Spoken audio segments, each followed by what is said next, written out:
আসসালামু আলাইকুম। আশা করি ভালো আছেন সবাই। দেখে নিব আজকের নিউজ। কচুতেই ভাগ্য ফেরালেন চিরির বন্দরের মানজের আলী।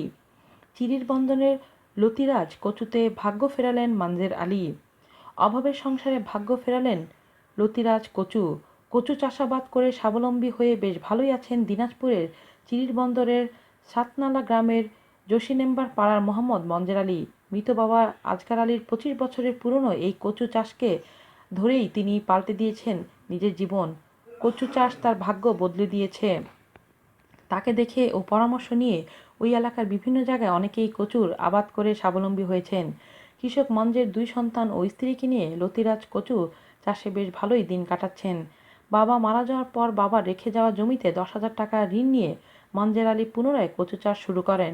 এখন তিনি উপজেলার সফল লতিরাজ কচু চাষী। 4 বিঘা জমিতে কচুর চাষ করেছেন তিনি। মাসিক আয় লাখ টাকা ছাড়িয়ে।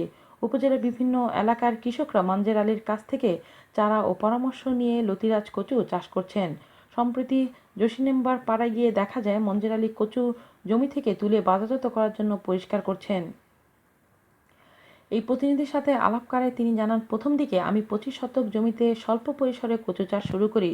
শুরুতেই আমি কচু চাষে বেশ লাভবান হলে পরের বছর নিজের 25% জমির সাথে অন্যদের 3.5 বিঘা জমি বর্গা নিয়ে মোট 4 বিঘা জমিতে লতিরাজ কচুর চাষ শুরু করি।